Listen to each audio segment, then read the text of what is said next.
Hello, everybody. Welcome to the podcast. Today, we're joined by a leader who is challenging the status quo of how healthcare is delivered to the patients. I'm incredibly thrilled to introduce Jim, co-founder and CEO of Human Art Health. Jim, welcome to the show. Thank you for having me. I'm excited to be here, and yeah, I'm looking forward to it. Thank you. Why don't we start with how the journey of the Human Art Health itself and how Human Art Health differentiates itself from a traditional healthcare providers. Yeah, just a little bit of background. This is sort of a 20-year journey. Over the last 20 years, I've been an entrepreneur that's had businesses in various aspects of the sort of health optimization ecosystem. So I own some very high-end health clubs on the East Coast. So can check the fitness, nutrition type of stuff. Had a med spa business that we sold, and for 10 years was the founder and CEO of Restore Hyper Wellness, which is now up to 250 locations around the country. And definitely one of the leaders in the this sort of wellness category. And then for the last 3 years, I've done Humanot, and I always say that I couldn't have done Humanot first. Doing all of those things allowed me to do Humanot. And so then what is Humanot? Humanot is what we call a health optimization business. We have clinics around the country. You can come into those clinics and or interact with us via telehealth. We also have an e-commerce platform, so it's a three-legged stool. But the idea is that we're going to get a bunch of data on you, 200 blood panels, up to 75 bespoke diagnostics, everything from full body scans and movement analysis to gut health, brain scans, genetic testing, you name it.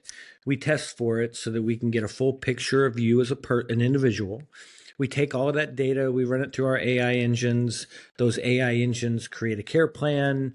Our medical team then reviews the care plans, puts their seal of approval on it, and then we're off to the races. And those care plans help you with all the foundational parts of health optimization: movement, nutrition, sleep, stress reduction, and cognitive health. And then we deploy the full toolkit to get great results. So all the exogenous molecules, peptides, hormones, medications, supplements. We have regenerative medicine in a big way. We do all your joints, hair, skin, sexual parts.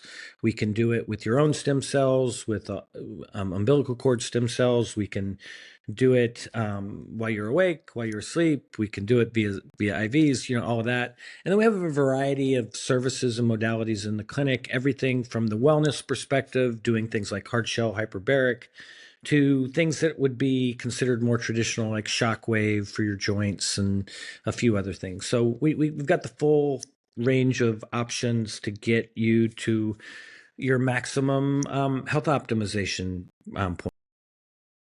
Sure. I'm sure there are a lot of words in there that our audience might want to learn a bit more about. But before that, I want to start with um, what in a traditional healthcare system, what what do you see as like the biggest challenges like we as patients face in our traditional Yeah. healthcare system? Yeah, it's really easy. Traditional healthcare is broken for a few reasons. Number one, it's very reactive. You get sick, you go to the doctor. The doctor fixes you. There's very little from a preventative, proactive approach, and that's sort of a wrong-headed way to think about it. Number one. Number two, most of the time it's not very data driven. Sometimes there's blood panels, sometimes there's other sort of tests, but very little in the way of understanding what's happening with your body, other than figuring out this very acute thing that's making you sick. So once again, no prevention, proactive stuff. It's all reactive. Three, they don't have time. You're going to go to your primary care physician or a specialist. You're going to be lucky to get more than 10 minutes in a room with the doctor. And they just don't have time. Their model is not built to have time and to be able to talk to you in a very personalized, deep way. And then finally, they don't have the knowledge. It's very difficult for a primary care doctor or even a specialist to have this full ecosystem around them that allows them to be very knowledgeable and what it takes to optimize health. And so I think, unfortunately, they kind of fake it. they'll act with a high level of certitude that this is what you should do when they are literally considering just a very small slice of the picture. So for those reasons, and that's not a knock on them. That's the way the business model set up. That's the way the incentives are structured, and so they do what they have to do to make a living. And it is a business. Healthcare in this country is a business, so they do have to have a model that works for them financially. Yeah, I mean, I personally can resonate with all the challenges that you just mentioned. It's very hard. Like one, Yeah, getting an appointment itself is not yeah, straightforward. That itself takes time. I mean, primary care is okay. The minute you want to talk to a specialist, it takes forever for you to be able to even meet them, get an appointment, and even when you meet them, it's at least 3 to 4 step process max. You spend in that month and a half, you spend maybe 15, 20 minutes with the doctor. That's it. I definitely can understand that. yeah. Can you? I mean, I can give you an example. I have access to the best medical care in the world. I have plenty of money because of what I've done in my career. I can call anybody. I can get referred to anybody. I went to one of the top cardiologists in Austin. And Austin's a great healthcare city. And I was having some sort of stress induced heart pain. And long story short, went through the stress tests and all that, and at the end of the day, the doctor comes in. By the way, he's 30 minutes late. I sit in a little room for 30 minutes waiting for him. And when I say something to him, the first thing's out of his mouth, listen, I'm a really busy doctor. And I want to say to him, listen, I'm a really busy CEO. Your time's not more important than my time, number one. So we probably didn't get off on the right foot. And then within a minute, his prescription was statins. And I said to him, listen, I don't want to do statins. I know a lot about statins. I'd like to try all the other stuff first. And he said, well, I'm not going to waste my time because you won't do it. And this is one of the best doctors. And I just looked at him and said, listen, like, I don't think you're right for me. I'm a former high level athlete. I went to Ranger School. I'm married to a West Point grad.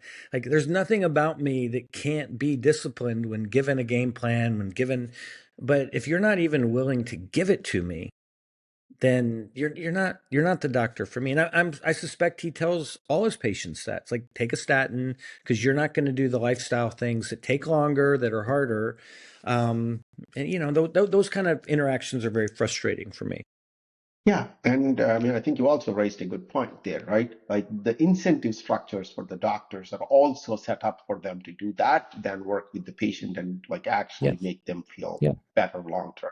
yeah, I know you yeah. talked about a lot of non-traditional testing that Human Health offers.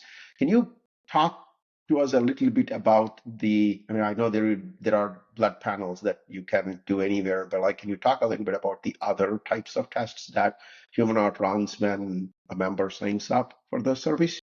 Well, listen, the unfortunate part of medicine is there's probably two or three things driving which tests you can get at a traditional doctor's place. Number one is expense. And so there are a lot of tests that we do, full body scan. There's a lot of debate about a full body scan. The negative debate is, well, if you do a full body scan, you're always going to find something. And that's also the positive debate. You're always going to find something. And so then it's like, okay, if we find something, we have to do something about it. And that's where it gets a little tricky. Some things don't need to be addressed, but other things do. And so traditional medicine has sort of taken this approach of, it's really expensive. It's going to find a bunch of stuff that we probably aren't prepared to take care of.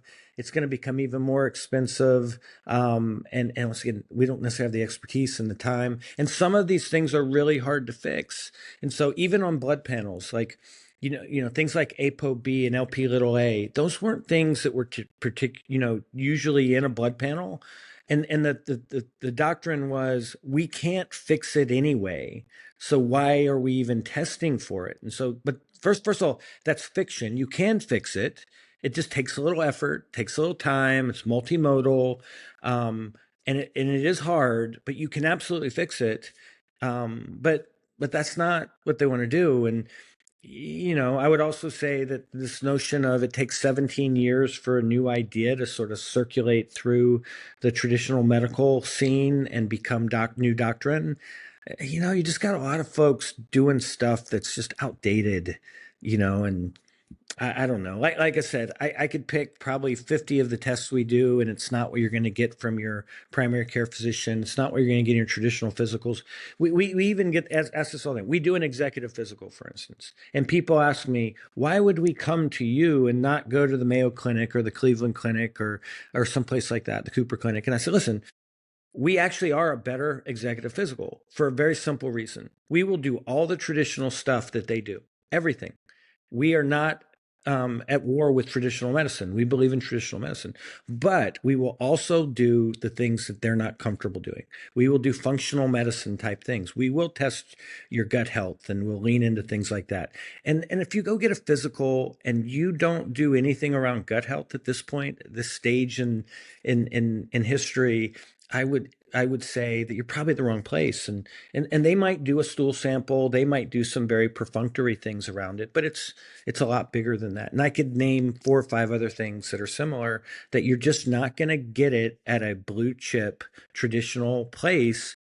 Great reputation, been around forever, but because they are so tied to not only evidence, but evidence that has been validated by high level FDA approved studies, they leave so much off the table.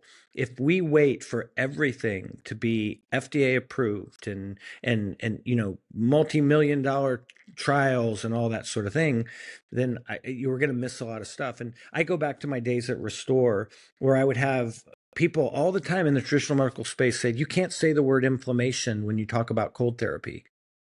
You can't prove that it's working. And I said, listen, we've now done cryotherapy on millions of people, have like at scale validation. And then they'll say, well, it's just like placebo. And it's like, well, who gives a shit? If someone says they feel better, if someone says their pain is gone, if someone can now do the things they couldn't do before, quite frankly, I don't care. Now, having said that, I will also refute the idea that it isn't helping with things like inflammation. So we ultimately got to the size where we could go do a study with Harvard and we could go do a study with Stanford, and we did. And of course, it validated everything that we saw at scale that we could anecdotally say. But that's the problem with traditional medicine. It's like until you get so big and have so much money to go do these trials, even large scale, millions of customers type of anecdotal evidence is not good enough for traditional medicine. And there's something broken in that world. Yes, yes. I mean, I can definitely resonate with at least like two things that you said. The first one being traditional doctors always look at when there is a problem, the fix is always, can we give you any medicine to fix it? Rarely they also look at, I mean, if you find this, I may not be able to give you a medicine, but here are the 3 lifestyle changes that I'll recommend you. Long term, it takes time, but it's your health. If you really want to address this is how you address this. And two, you're definitely right on the point of traditional medicine takes a long time to improve things. And I mean, I think this is, for lack of a better, maybe a bit controversial, but science sometimes plays catch up to the feeling that we have. I mean, like we can see things and we know that this works, but it takes time to prove that it works because, as you said, sometimes science is great at like innovation, it invents a lot of things, but also sometimes it's discovery. It's like we Yeah. know our parents know this, or our grandparents know this. They were doing this for the longest time because of these reasons, but like it takes time for science to, play that catch up and get to, yes, now I Yeah. know. Yeah, and I would add one other thing. They're not equipped to do what they really need to do. So they can tell you things to do. They have a horrible tech stack. You can't even get any things like a coaching platform or something that is good for following up and helping with behavior change. They have none of that. And when I talk about human all the time, I always say at the end of a conversation, whether it's 5 minutes or an hour, I want you to remember 2 words. And by the way, these are 2 words you will never hear in traditional medicine: fun and guarantee. We make the process fun. We have interesting tech tools, a community, a coaching platform. We make it engaging. We give our clients license. They're well informed. They're part of the decision making. It's a more interesting way to get things done, and it is about behavior change. And so it's not roller coaster fun, but it is a much more engaging, enjoyable process. And then guarantee, we make people sign two things going forward: a Humanot pledge, which is, you know what it means to be a Humanot. You think about health and wellness proactively. You understand there's work to do, et cetera, et cetera. So you sign this notion of, I know what it is to be a different kind of person when it comes to my healthcare, and I'm going to take some responsibility. Then number two, we make you sign an accountability protocol. And the accountability protocol has 4 or 5 very specific things that we expect our clients to do. And if you do those things and you follow your care plans and we get the behavior change that we think we'll get with the coaching platform, we will guarantee certain results. You never hear the word guarantee. It doesn't matter how much money you spend on the medicals, that no one's going to guarantee anything, and they're never going to say that it's fun. It's actually quite dreadful. It's quite dreary. You might run into a lovely person behind a reception desk. Generally, you don't even get a smile there. Then you go into waiting rooms that I would say are incredibly not welcoming. Then you go into little treatment rooms that are as cold and sterile as you can imagine. And then you get 5 minutes with the doctor and blah, blah, blah. And then, like I said, there's no tech to support any of it. There's no real follow-up that's meaningful. It sounds like I'm just kind of, launching into traditional healthcare, but I always go back to, of course, that's the way it's going to be, because all of the incentives, as you said as well, are set up for that kind of dynamic. Until you change the incentives, healthcare is not going to change. And so you got to go to these cash pay places like Humanot. And I'm very proud of the fact that we have a full range of services. We can offer something for a school teacher up to a tech billionaire. We've got a high-end concierge membership, and we've got a very approachable entry-level membership. So, it is very important to me, this notion of democratization. So it's not just helping a certain segment of the population. I want to help as many people as possible. Yeah. So if you can just elaborate a little bit on, I know we talked a little bit about all the testing that we do, that Humana does, that is a bit non-traditional, but can you elaborate also a little bit on the non-traditional treatments that Humanot's willing to provide that Yeah. usually you don't get at a traditional services? Yeah, well, first of all, I'll start with regenerative medicine. Regenerative medicine has a very awkward place in the lexicon of healthcare in the United States. I would say that it's pretty common to go to an orthopedic surgeon and get bone marrow stem cells as a part of the treatment, but bone marrow stem cells aren't necessarily the best stem cells, particularly as you get older. So there got to be other options. And so we do stem cells that are from your body. We do stem cells from umbilical cords. We do, lots of things in the regenerative medicine space that you're quite frankly not going to find at a traditional practice. And so that's one example that's very obvious. We do things like therapeutic plasma exchange, where we literally take all of your blood, we run it through a blood dialysis machine, we separate out your plasma, we replace it with albumin, which is the main protein in plasma. And it's essentially like an oil change for your body. If I had the picture, I could hold up a 15 pounds of plasma that comes out of my body, and you throw that away. And you're getting rid of heavy metals, microplastics, dead zombie senescent cells, inflammatory markers, and some other bad stuff that affects your heart health. And so that's a non-traditional treatment, but it's one that, there's a lot of research around it. It's been around for a long time. It used to be thought of as like young blood, because instead of using albumin, you would get a young person and put young blood into an old person. And they thought that the young blood was what was creating the effect. It wasn't. The actual effect was coming from the displacement of the old blood. And so, there's things like that have sort of evolved, but some people would say that's not traditional. By the way, we use things like the Buck Institute in Northern California. That's a very respected medical institution, does a ton of medical research as our North Star. So we're not making it up. We do ozone therapy. We do things like hyperbaric oxygen therapy. We do PEMF. It's a combination of we also do things like shockwave. Shockwave is a very traditional form of treatment for joint pain and in orthopedic practices, physical therapy practices. So it's a combination of things that are very common. It's a combination of things that are wellness and a combination of things that are a little non-traditional, go a little farther. And I think the magic sauce is putting that together in the right way. And the way you put it together in the right way is data driven.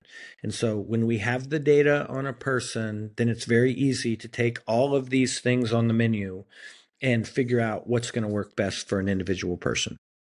Yeah, I think you bring up a good point, right? The traditional medicine have their own set of measurable outcomes that they kind of define against, right? Can you talk a little bit about what kind of outcomes that human art health looks at in terms of, like you said, there is a guarantee. Like what does that outcome looks like for the patients? Yeah, everyone's going to have different issues they're coming to us with, and there are certain guarantees we're comfortable with, and certain ones we're not, obviously. But I'll give you some data. So, 87% of the clients who come to us with metabolic dysfunction, so pre-diabetic or worse, within 6 months they have no sign of metabolic dysfunction. And so, if you compare that to the traditional medicine stats, they'll tell you, well, somewhere near 40% of the time we can fix a patient in 2 years or more. And so, great. We say really simply, we're over 2 times as effective and we're 4 times faster. That is a dramatic difference. And metabolic health is a crisis in this country. Something like 70% of the humans in America above a certain age are metabolically unhealthy. The vast majority of people in this country that are pre diabetic don't even know it.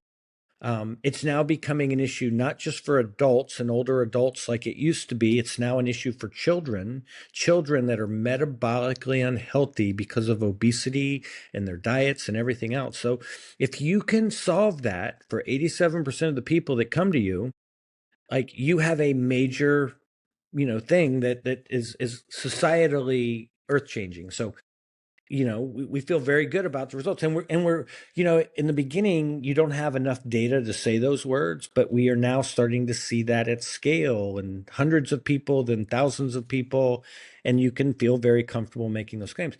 If we were talking about heart health, I could do very similar things for some of the heart measures and talk about that. We absolutely have saved people around cancer. There's one way to solve cancer. It's called early detection. There's solving cancer. Some are easier than others, some are almost impossible, but the number one thing about cancer, early detection. So the very first thing we do when we're gathering all this data on you is we're ruling out the four apocalyptic things. Is your heart about to create death?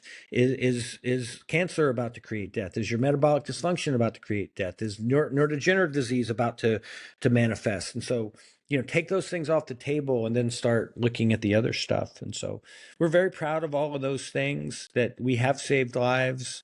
Sometimes it's very obvious. Sometimes it's more subtle. People say all the time, like, what's the most important measure? And if you listen to Peter Attia, he might say it's VO2 max scores. He might say grip strength. He might say a bunch of things. Great. We help with all those things. Yeah. Well, I mean, it's so nice to actually see you how passionate you are about all the work that you are doing. Um, uh, from my personal experience, I can relate to the fact that there are a lot of measures that you can do that a traditional measure that your traditional medicine won't. And two, maybe this is just a slight tangent to what we're talking about. For the longest time, we didn't have enough power I mean, I think that healthcare is so personal. What works on one person will not exactly work like that on the Yeah. next person.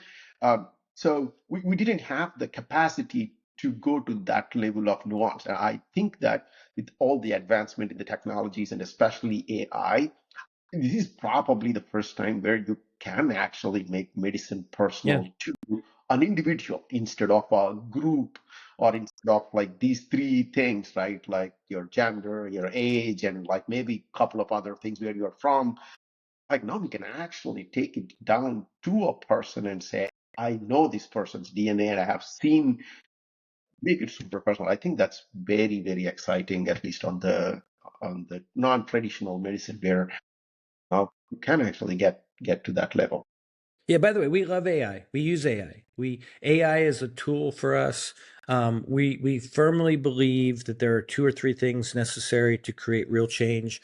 We do believe a physical presence, i.e., a clinic, is necessary. At some point, you've got to actually treat people, touch people, do things to people. Number one, AI I think is critical, especially when you're in functional medicine and there's so many variables and so much data that you look at. The AI does a really great job of organizing the data, finding things. But we also still believe that humans need to look at that data. Humans need to ultimately deliver that data and sort of the plans to people. So our mantra is always let AI do what AI does best and let humans do what they do best. And so we're really proud of that.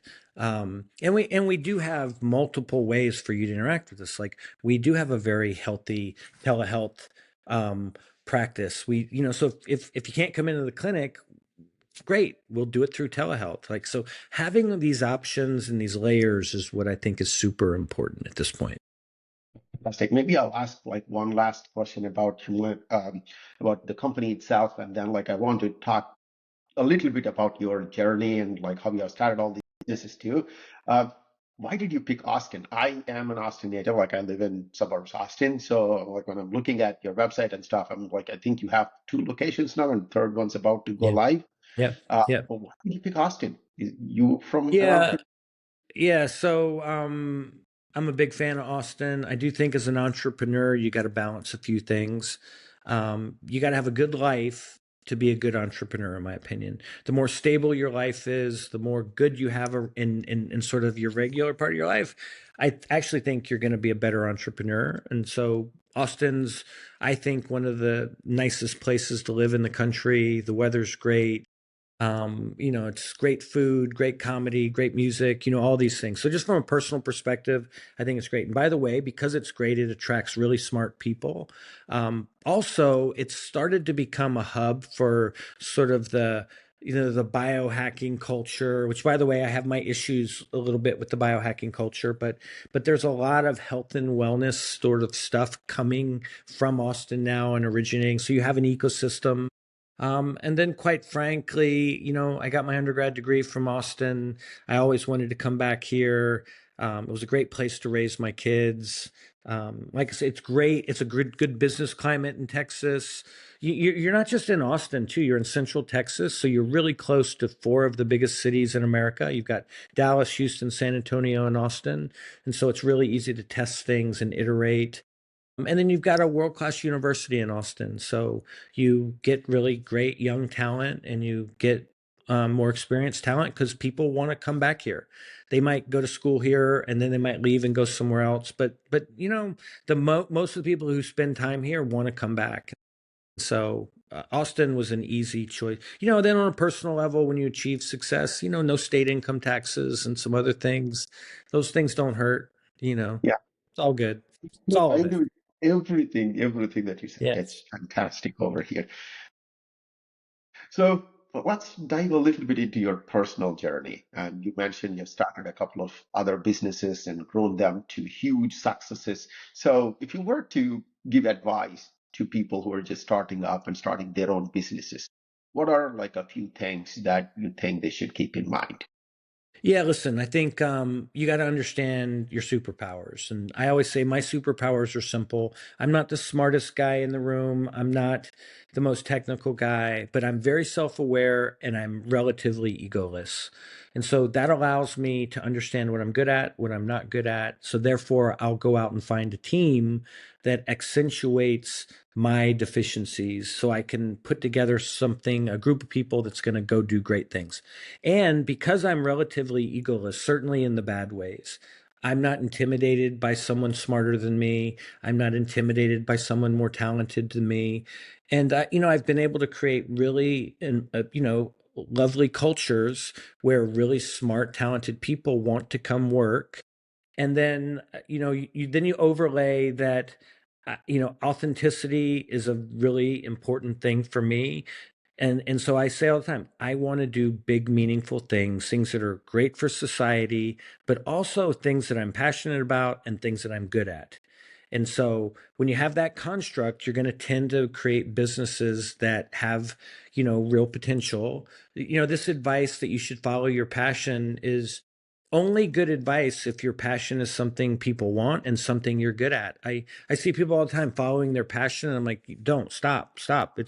It's you're not good at it, or nobody wants it. And so and then I also have a real construct. Like, I am good for 5 6 years. I really like to create, and sort of that initial process of finding a good market fit, creating a brand. Those things are fun for me. I like building that team. I like growing things and iterating. And then there gets a point where a business gets to a certain level of scale, and I know I'm not the best person to run that. And so I've always talked about this sort of 5 6 year sort of fuse for me. I believe that my highest and best use is creating rather than optimizing, deeper in. And so I know when it's time to bring another voice into the room. And I think that's important for entrepreneurs. And then finally, the construct that has served me well all the time, as I always say, a lack of options provides clarity. So I think I've been really good at, in the early stages, the options you have available to you, whether it's marketing or tech or whatever, they're more limited. And so I'm good at getting a lot out of a little, and then also evolving that as we have more, you then keep changing how you do things. And so those are sort of the kind of the fundamental things I think about as in terms of why I've kept doing this and why it's tended to go pretty well. Yeah, that's fantastic advice. Thank you so much. Before we wrap this up, one last question. Let's say that you have a magic wand and you want to fix like one problem that human art health faces today. What would that be? Oh man, it's really figuring out the right accelerant for us. We have a great business. We are going to open 6 or 7 clinics this year, and in the health optimization functional space, that will literally, just with that number of clinics, make us one of the biggest in the country. And then next year we'll start to open 20 at a time until we get to 100. But if there were some things that we could accelerate, like, is there a perfect acquisition? Is there a perfect influencer? That's sort of not the Peter Attias of the world, but the next Peter Attia that I could identify and lean into. If there were just things like that could accelerate how fast this thing gets done. And we've made a choice. We've made a conscious choice to open physical clinics. I wish I could snap my finger and also make those go faster. Those It's like a 9 month process to start and build and open a clinic. I wish I could snap my fingers and that was a 2 month process. But those kind of things, just the things that would make it go fast. I know we'll get there. I know we'll be one of the winners in the space. I know we're going to have a big business. But I'm 57 years old as of this weekend, and I don't have the same. This isn't going to be my last company, so I wish I could do it faster. That's all. It's Yeah, I mean, I've but kind of constantly heard this from a lot of entrepreneurs who especially like building things, like as you said, that 5 6 year mark. Uh, yeah, that's great. you have Um, to fight yourself, because some of the things that you found to be fun and interesting, when you've done them 5 or 6 times or 7 times, like, you don't have quite the same patience and all that. So you have to be aware of that. Once again, I go back to being self-aware. You have to know those things, because you still have to go through them. You still have to. There actually is no magic wand and shortcut. So you still have to do the things that you might not enjoy doing to build a solid business. But you have to acknowledge that it's like being married for 20 years. Like, it's different. And the things you liked in the first year or two, the first 5 years, it's different. Now, I would say it's better. I would say I have, a marriage that I love, love, love being married. But man, if you're not self-aware enough to know that things are different, you got to treat it differently and think differently, and the physicality is different, just everything. But it doesn't mean it's bad. You just got to turn the things into, you know the deal. I don't know if you're Yeah. married or not, but No, I am. you know I what I'm am. talking I about. Yeah. completely understand the analogy, Yeah. right? Like there's Yeah. always going to be things you like, and there's always Yeah. going to be things you have to do Yeah. because of whatever the construct is. It's your work or it's marriage, it's family, it's kids, like whatever. Like there are always going to be things that you have to do. Once again, thank you so much for taking the time and joining this. Thank you very much. No, thank you. It was a pleasure. I really enjoyed it. Thank you very much. Thank you.